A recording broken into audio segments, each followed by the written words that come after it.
Evangelism emphasis month natin, kaya ang lahat natin pag-uusapan ay patungkol sa evangelism. Makita po natin dito ang isang kulungan ng tupa. Ito po yung kulungan ng tupa. Walang gate. Walang sarado. Kundi, pero ang tatanungin nyo, nasaan yung door dyan? Pero malalaman natin mamaya kung paano nangyari yung door na nasabi. Pero yan ay kulungan ng tupa. Pagdating ng gabi, ang mga tupa ay pinapapasok yan para nang secured sila. Okay. Ngayon,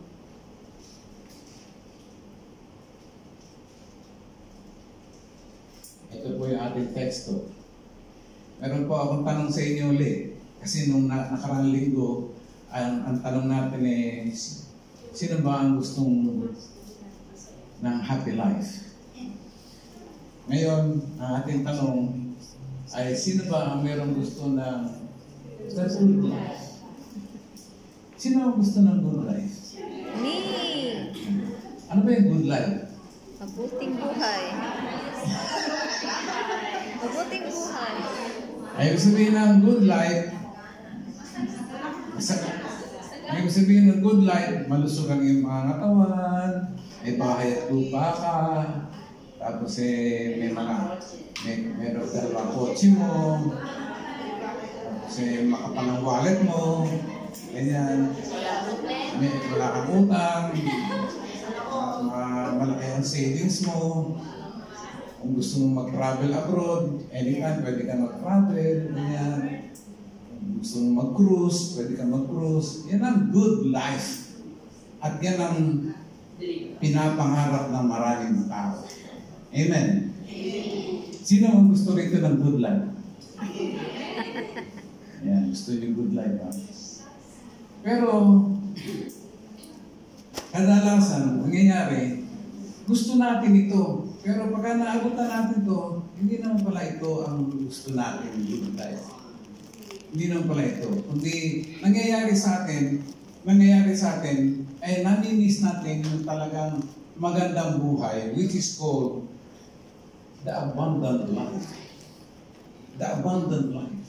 Sinasabi ng ating Panginoong Jesucristo. At maraming mga Kristiyano ang nami-miss itong punto na ito na magkaroon siya ng abundant life. Abundant life. Many who follow, maraming mga sumusunod sa mga katuruan ng prosperity gospel, na pagka ikaw rin naging Kristiyano, ay solve na ang iyong problema. Pagka naging Kristiyano ka, solve na ang iyong problema. Kung wala kang boyfriend, magkaka-boyfriend ka. Kung wala kang asawa, magkaka-asawa ka. Kung mahirap ka, mayaman ka. Kung ikaw may sakit, gagaling ka. Kung ikaw may problema, may solusyon sa iyong problema. Yun ang prosperity gospel. Pagka ikaw rin naging Kristiyano, solve na lahat ng iyong problema. Pero wake up, hindi yan ang reality of life. Kasi sinasabi doon sa 1 Peter chapter 1, chapter 2, verse 21, ang pagtitiis ng hirap ay bahagi ng pagkahirang sa inyo ng Diyos. Yun. Ang pagtitiis ng hirap ay bahagi ng pagkahirang sa inyo ng Diyos. Sabihin, ikaw ay tinawag ng Diyos, hindi para yumaman.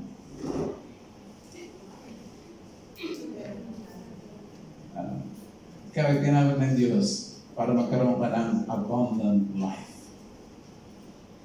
Abundant life.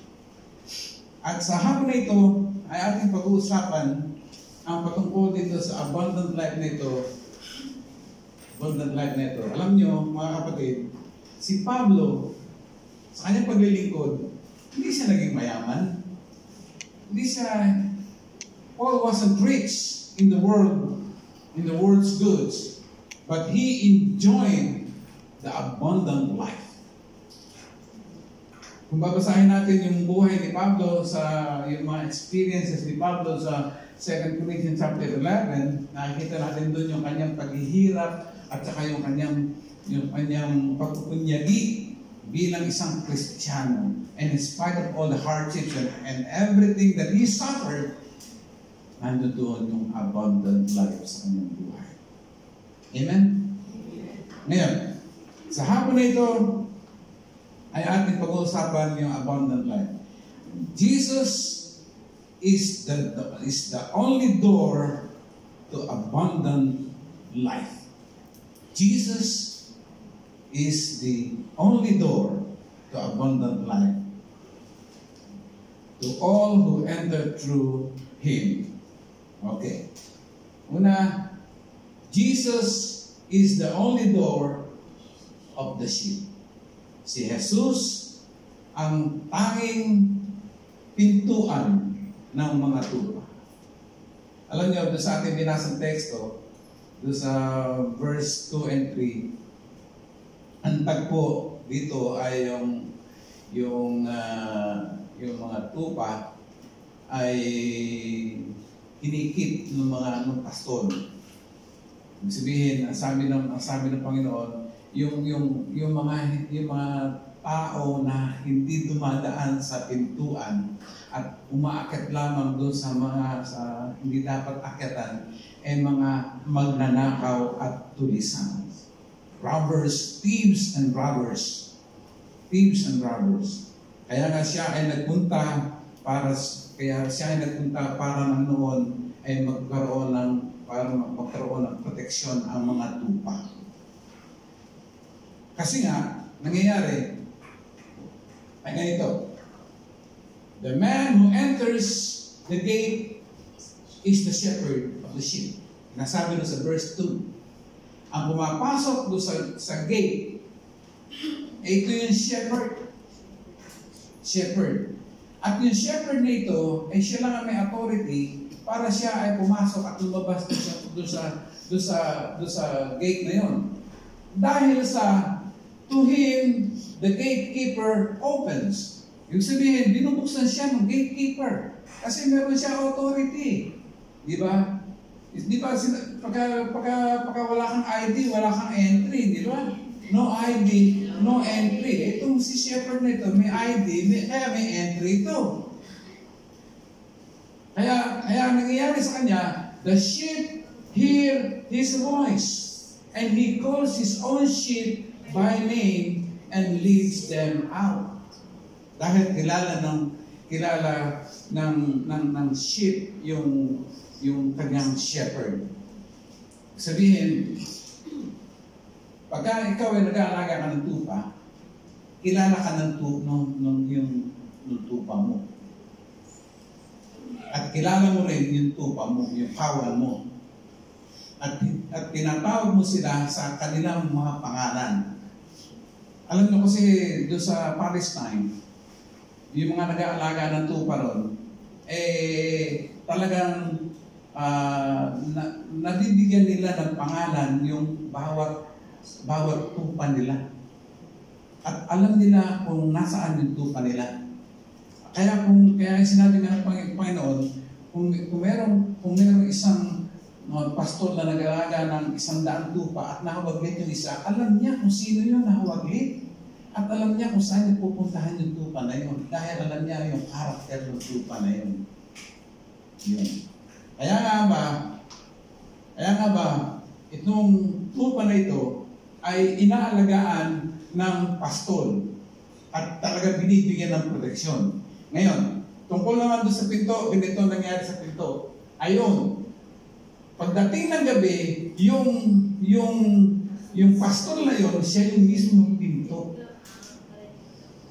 Siya natutulog doon sa pintuan na yun at walang makakalabas na tupa kung hindi dadaan sa kanya. At wala rin makakapasok ng mga asong kubat kung hindi sa pamamagitan niya. Kaya siya yung pinto. Kaya makita natin doon sa unang illustration, walang pintuan, kundi ngayon, nakita natin, siya yung pinto. Kaya sinasabi doon sa teksto natin, ako ang pintuan ng mga tupa. He is the only door of the sheep. Kaya alam na natin ngayon. Amen. Amen. Ngayon, Jesus is the only door of the sheep. Ito ang claim ni Jesus. Jesus is the only door of the sheep. And no apostle or prophet could make such a claim. Walang sino mang apostle, walang sino mang propeta na nagdaan na nag-claim na sila ang hinahangin ng ulo doon. Pwede ba kapatid mo?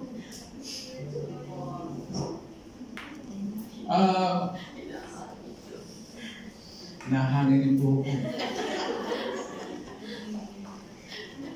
Malamig na. Ikaw din na. Okay. Kaya no apostle or prophet could make such a claim. Walang ibang po pwede mag-claim niya, kundi si Jesus lamang ang po pwede mag-claim niya.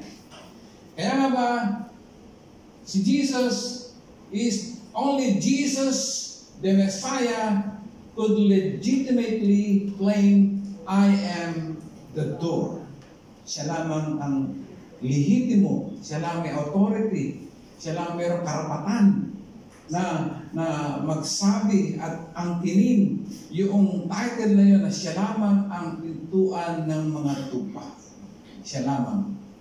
And katulad dito nung sinasabi niya doon sa John chapter 14 verse 6 na Jesus said unto him, I am the way, the truth, and the life.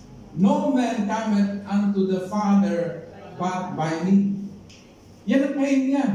Siya lang ang tanging daan patungo sa kaligtasan, patungo sa Ama, at walang ibang po pwede makaklaim yan. Jesus was claiming to be the exclusive only way to God, just as there was only one door into the ark. Doon sa arko na ginawa ni Noah, isa lang ang pintuan doon. Walang ibang pintuan na nagpapasukan. At nung ginawa yung tabernakulo ng Panginoon, isa lamang ang pintuan doon. Isa lang ang pintuan. At yung pagpasok doon sa daong kabanal-banalan, isa rin ang pintuan doon. So Jesus is the only door to salvation and to God's presence. Amen. Siya lamang ang tanging daan. Siya lang ang tanging pintuan patungo doon. Pero marami nagsasabi, yung leader namin, door din yun eh. Yung leader namin, door din yun eh. Ewan ko lang ngayon kung nasaan siya, pakulong yata. Tatago. Si Kibunoy.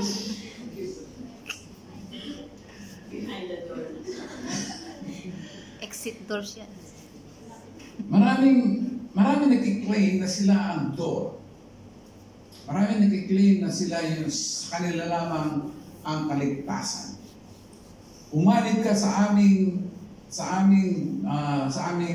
relihiyon at ikaw ay magkakaroon ng kaligtasan. Sumama ka sa aming samahan at magkakaroon ka ng kaligtasan. Sapagkat yung pinuno namin, siya rin ay isa sa mga pintuan. Marami kasi pintuan yan eh. Katulad lamang yan ng ilog. Ang ilog, maraming pangalan, iba't ibang sukat, iba't ibang haba, iba't ibang lalim, iba't ibang luwang, pero isa lang ang pupunta ng ilog, kundi sa dagat.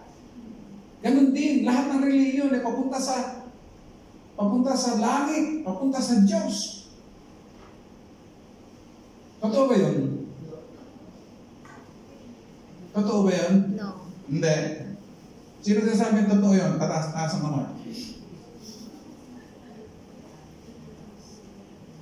The only door to heaven and the only way to heaven is through Jesus Christ.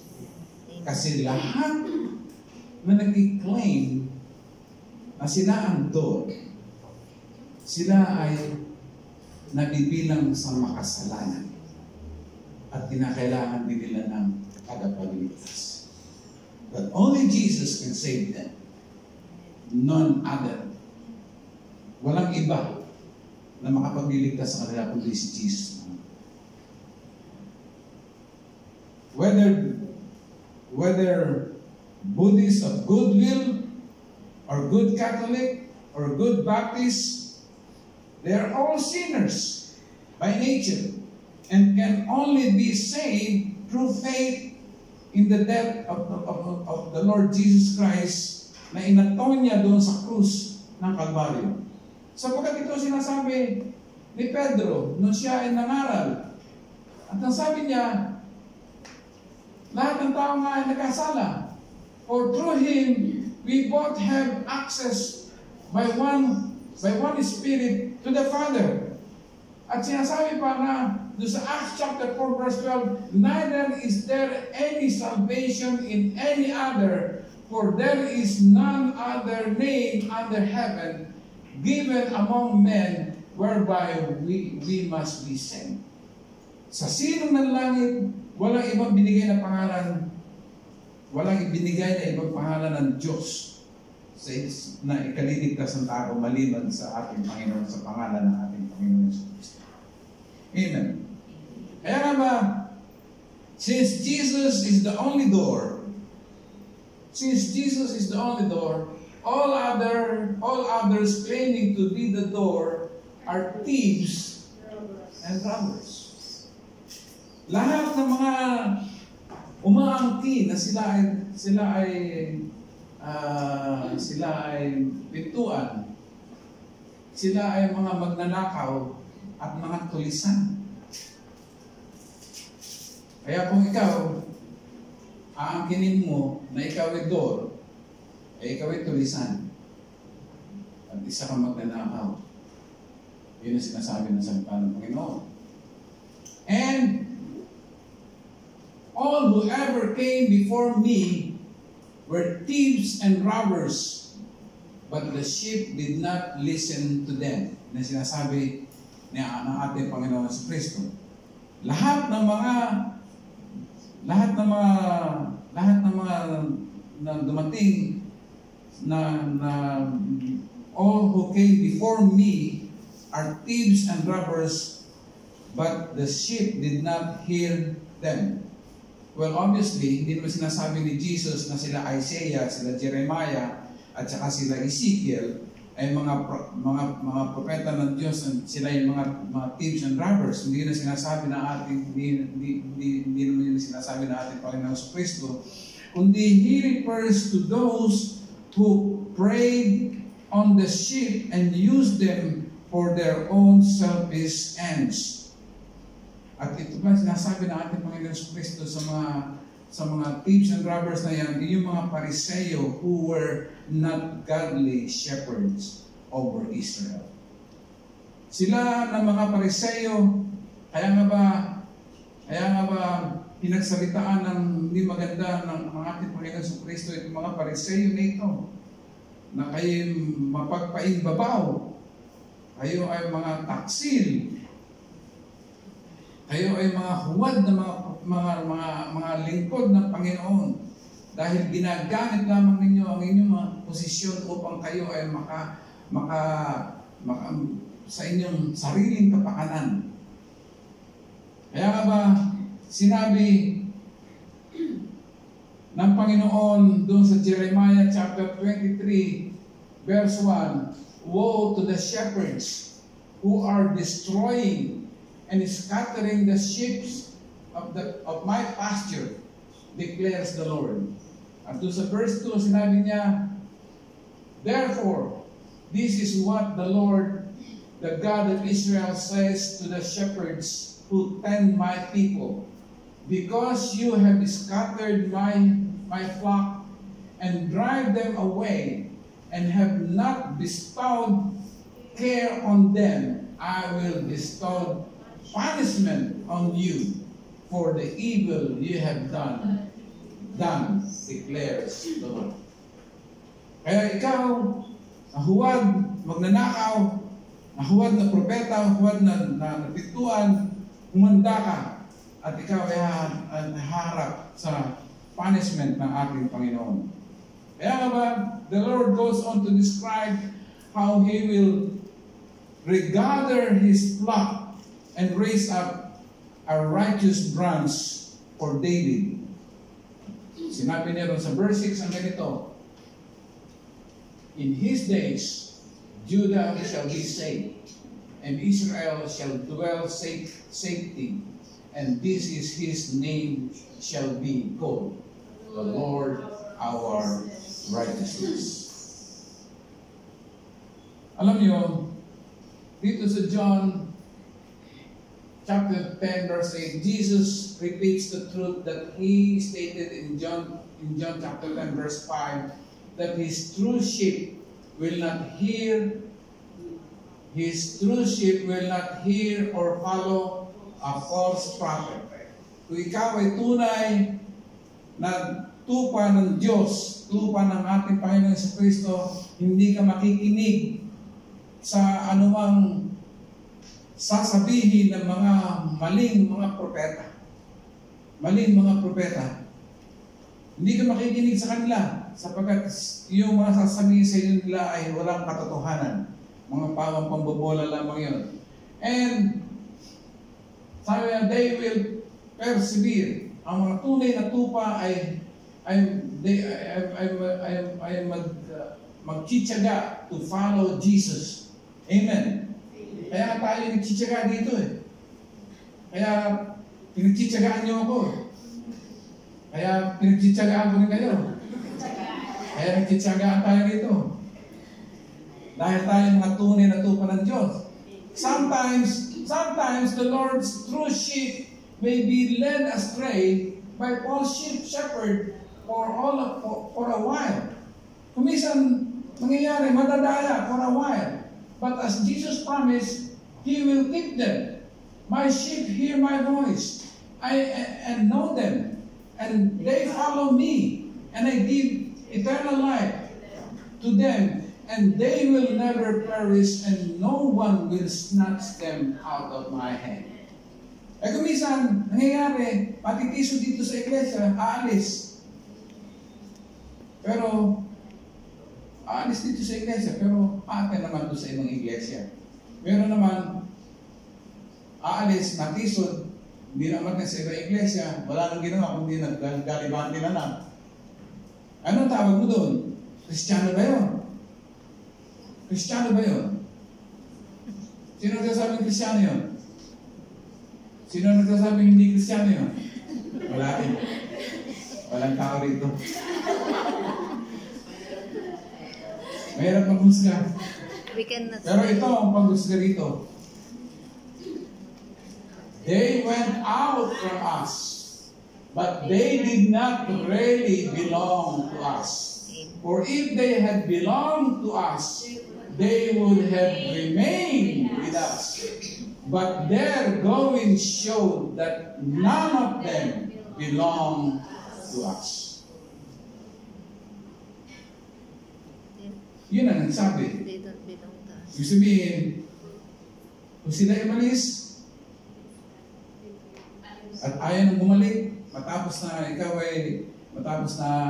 na himukin mong bumalik, amuin mo, tinakain mo pa ng maraming binundat mo pa na ano.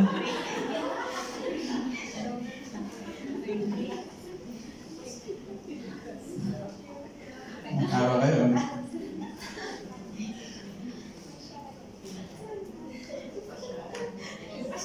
May pasyaron mo. Ngayon ano nangyayari? Wala. Ayaw talaga umatin. Paano?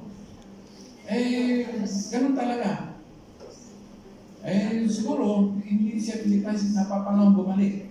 Pero kung hindi siya talaga babalik, bahala ng Panginoon sa kanya. Amen. Siya at ang Panginoon na nag-uusap sa tungkol sa kanyang kaligtasan. Amen. Amen. So Jesus is the only door of the sheep.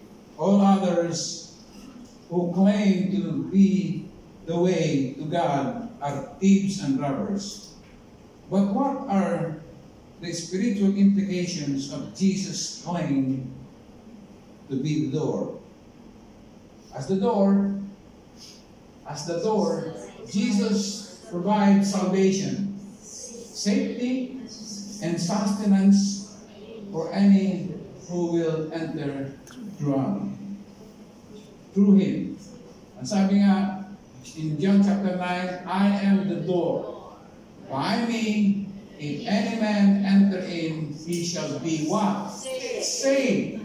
And shall go in and out and find pasture. Number one, Jesus provides salvation. Jesus provides salvation.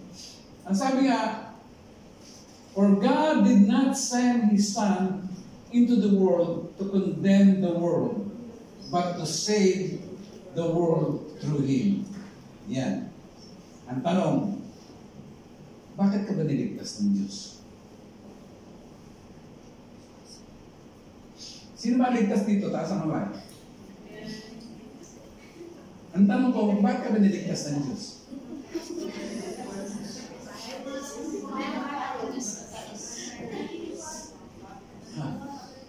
Ano nakita sa iyo ng Diyos at niligtas ka niya?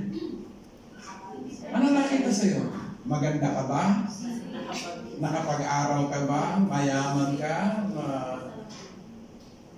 Ikaw ba ay galing ka sa permanenteng pamilya? Malakas ka bang magbigay sa iglesia kaya ikaw niligtas ng Diyos? Ano nakita sa iyo ng Diyos? Anong katangian na nakita sa iyo ng Diyos? Actually, wala. Wala kang katangian. Dahil sinasabi rin sa Isaiah, tayo ay mga maruruming basahan lamang. We are just filthy rags. Kaya wala kang katangian kung kaya ka niligtas ng Diyos. Pero bakit nga ba ako niligtas ng Diyos? Bakit nga ba ako niligtas ng Diyos? His grace. And He made all alive who were dead in trespasses and sin. Ikaw na patay. Alam niyo kasi, pagka nakakita ka ng taong nalulunod, at nang sinabi sa iyo, help me, ano gagawin mo? Save. You will help him. Pero kung may nakita kang nalulunod at wala sinasabi sa iyo, ano gagawin mo? Bahala ka na sa buhay mo, matulog ka na.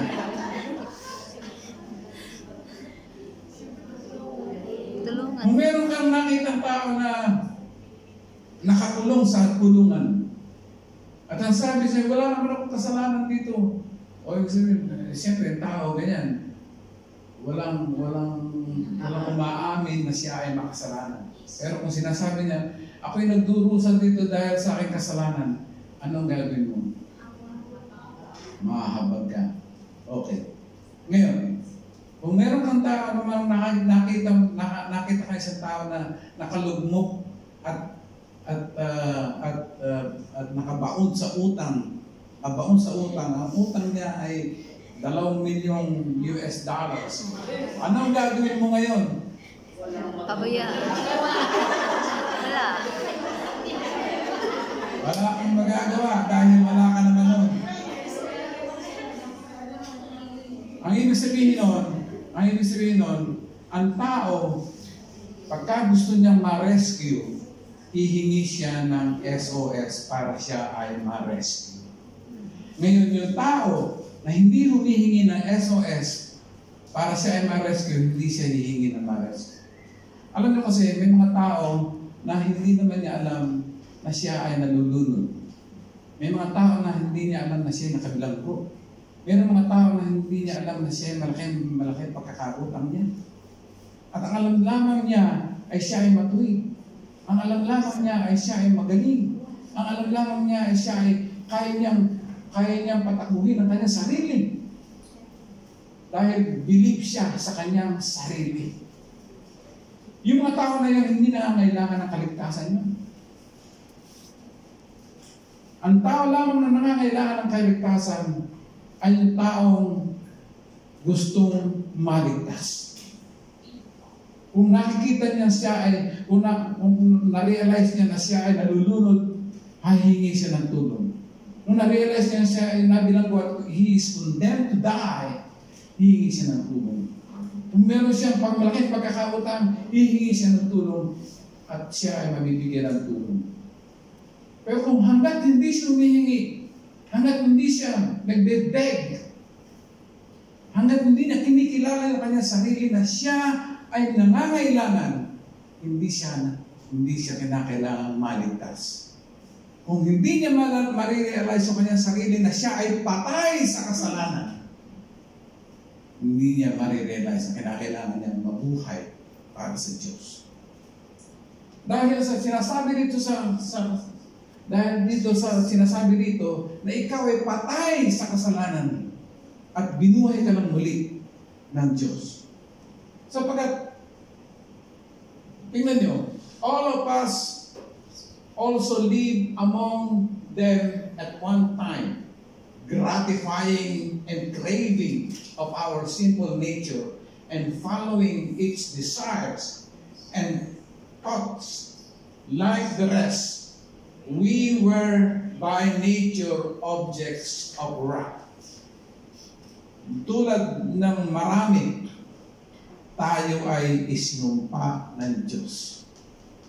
At ang sabi pa doon sa John chapter 3 verse 36, He who believes in the Son has eternal life, but he who does not believe in the Son shall not see life, but the wrath of God abides on him. Siya na hindi nananampalataya sa anak ng Diyos ay nananatili sa kanya yung puot ng Diyos. Manampalataya ka, hindi manampalataya, nandoon yung puot ng Diyos sa iyo. Sapagkat ang tao, pinanganak na nagagalit ang Diyos sa kanya. Ibig sabihin, ang tao, kung hindi siya kumikilala sa Diyos, siya ay kalaban ng Diyos dahil sa kanyang kasalanan. Kaya ang nakita ng Diyos sa iyo ay yung kasalanan mo na kinakailangan mabigyan ng solusyon sa pamamagitan ng ating Panginoon Jesucristo. Amen? Amen. Kaya nga, for the Son of Man came to seek and to save what was lost. Siya ay dumating dito sa lupa upang hanapin yung mga nawawala at upang ito ay iligtas. Ang tanong ko, natagpuan ka na ba niya? Amen. Amen. O naghahanap pa kayo? I will seek. Okay.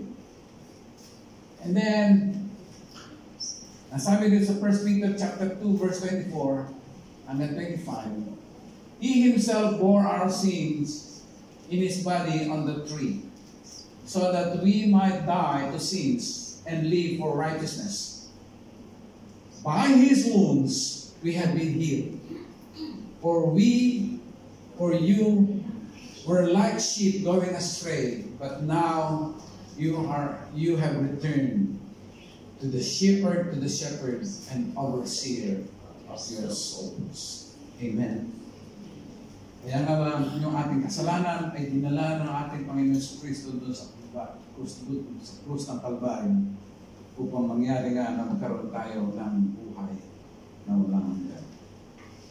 Amen. Kaya nga ang ating Panginoon Jesucristo ay dumating upang hanapin ang mga nawawala at iligtas. At hindi lamang yon. Ito maganda. Hindi nagtatapos ito sa kaligtasan. Hindi nagtatapos ito sa kaligtasan. Ang sabi nga, ang sinong pumapasok sa akin ay maliligtas at siya ay papasok at lalabas. Ay ibig sabihin nun, mayroong security. Sabi, Jesus provides safety for His sheep. Ibig sabihin ng mga kapatid, hindi lang basta tayo naligtas ng ating Panginoon Jesucristo, kundi nandun pa rin yung protection niya sa bawat isa sa atin. Kung mapapansin ninyo, yung sinabi ng ating Panginoon Jesucristo na yung tupa ay makakalabas, pumasok doon sa kulungan. Ay ibig sabihin nun, lumabas man siya, secured siya. Pumasok man siya, lalo siyang secure. Ibig sabihin nun, ang ating Panginoon Jesucristo ay nandun ang kanyang proteksyon sa bawat isa sa atin. Sinasabi nga niya, doon sa Numbers chapter 27 verse 16, ito yung panalangin ni Moses nung bago siya mamatay. Ang sabi niya, "May the Lord, the God of the spirits of all mankind, appoint a man over this community." Ano yung gagawin niya? Ang gagawin niya, to go out and come in before them. To go out and come in before them. One who will lead them out and bring them in. So the Lord's people will not be like sheep without what? A shepherd. Ito yung panalangin. Ito yung pinalangin ni Moses ito thousands of years before Christ. At anong nangyari? Ang katuparan nito ay nangyari sa ating Panginoon Jesucristo na siya ang protector ng sheep. Protector. At nagkaroon ng katuparan nito. Nagkaroon ng katuparan nito. Nagkaroon ng safety ang kanyang sheep. Ibig sabihin ng mga kapatid, pagka ikaw inaligtas na, nandoon ang eternal security mo sa Panginoon. You are eternally secure sa Panginoon. At hindi lamang yon, mga kapatid, at habang tayo ay naririto sa mundo na ito, ay tayo ay pinakakain niya. Ang sabi nga, Jesus provides sustenance for His sheep. Kaya nga tayo ay naririto. Kaya tayo naririto upang tayo ay kumain ng sariwang damo o ng salita para sa ating nourishment. Anong sabi doon sa Psalm? Ang sabi sa Psalm, "The Lord is my shepherd, I shall not want." Ang ating Panginoon, ang ating pastor, hindi tayo magkukulang. Hindi tayo magkukulang. He makes me to lie down in green pastures. Hinihimlay niya ako doon sa green pasture, doon sa luntiang pastulan. Ang ibig sabihin ng luntiang pastulan, alam niyo yung luntiang green. Green pasture. Ibig sabihin nun ay sariwang damo. Yun ang gusto ng tupa. Ang tupa kasi, pagka kumain niya, nakahiga. Kain ng kain, nakahiga. Kaya, ang tupa ng Panginoon ay pagka kumakain niya, nakahiga.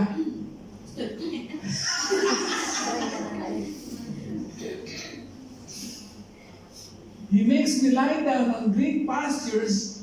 He leads me beside the still waters. Ibig sabihin nun, pagka kumakain ka, kinakailangan mo ng tubig, baka mabulunan ka.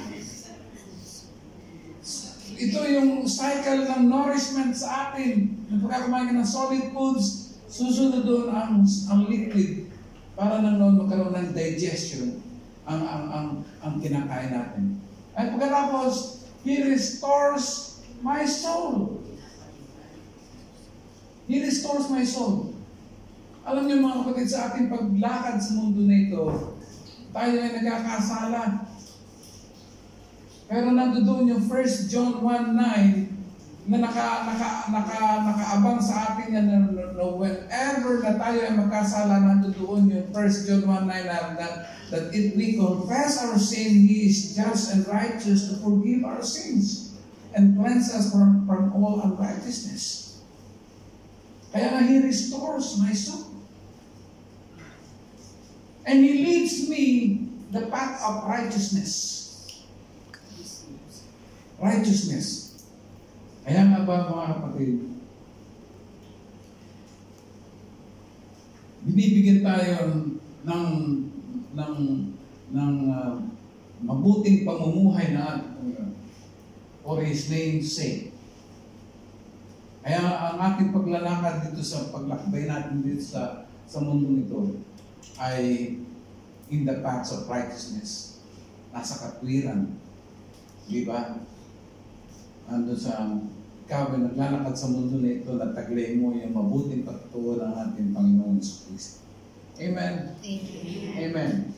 And Jesus' purpose for His sheep is radically opposed to the purposes of the false prophet or false shepherds. Abundant life versus destruction and death. Alam niyo,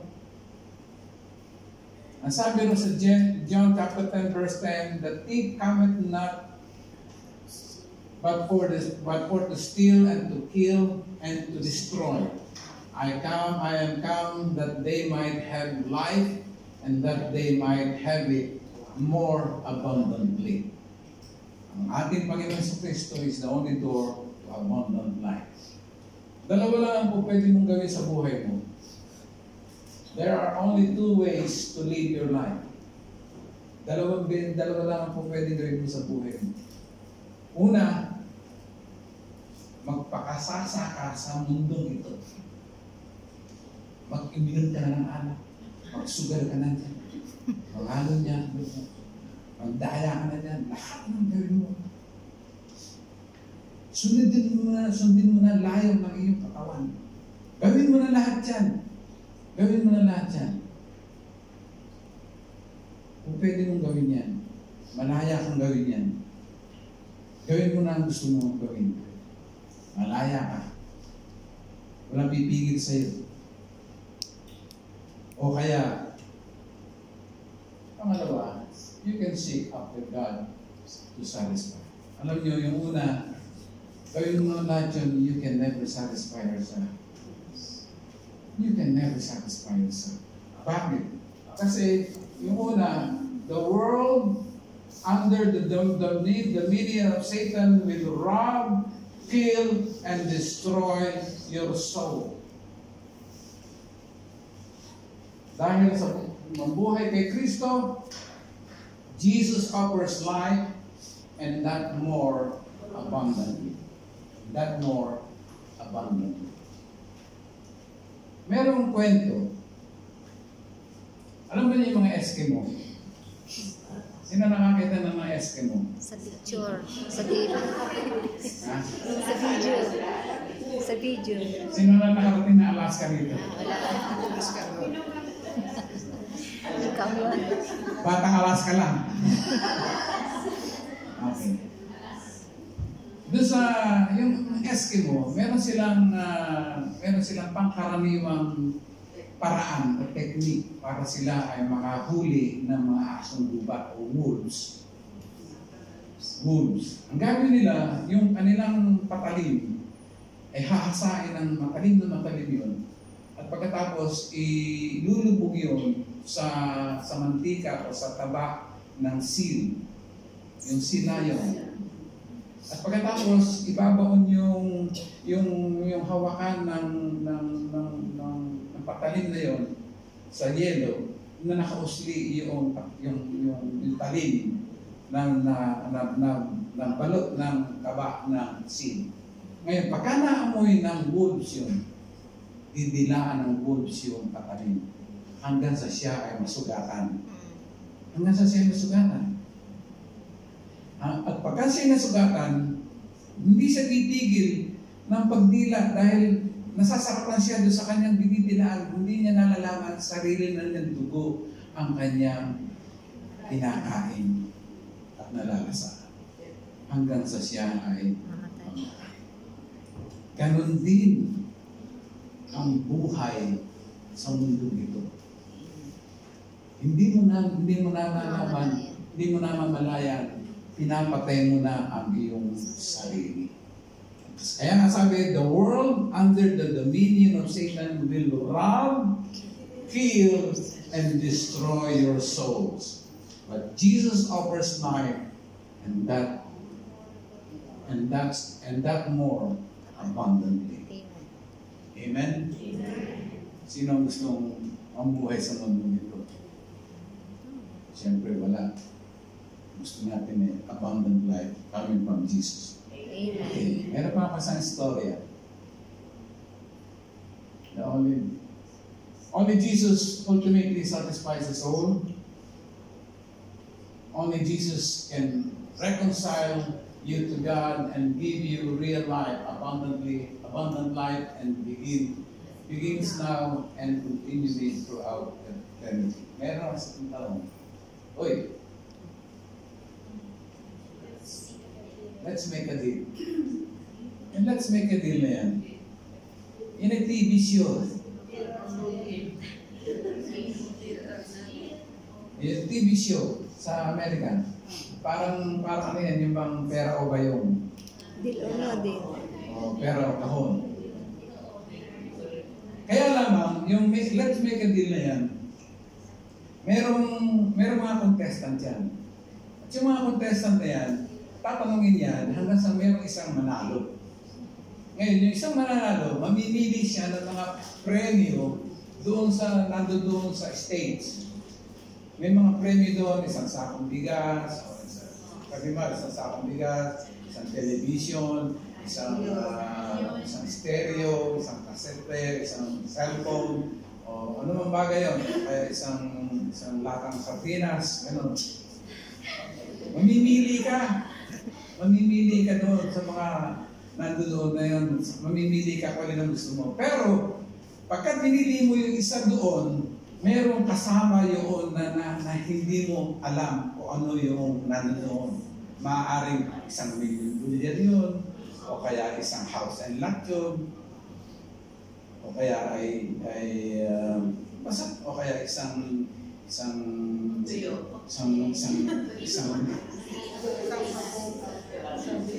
pirasong tuyo, kaya o gano'n.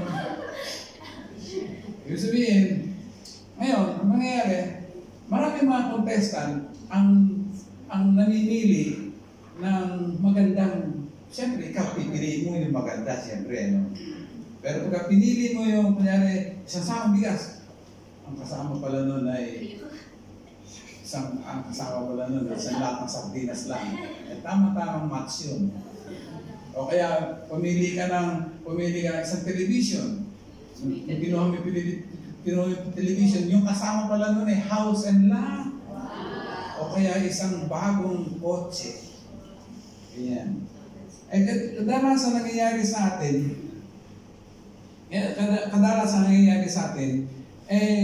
yung feeling na gusto natin na magkaroon tayo ng good life. Yun ang gusto natin eh. Magkaroon tayo ng good life. Pero hindi natin namamalayan ang ganito.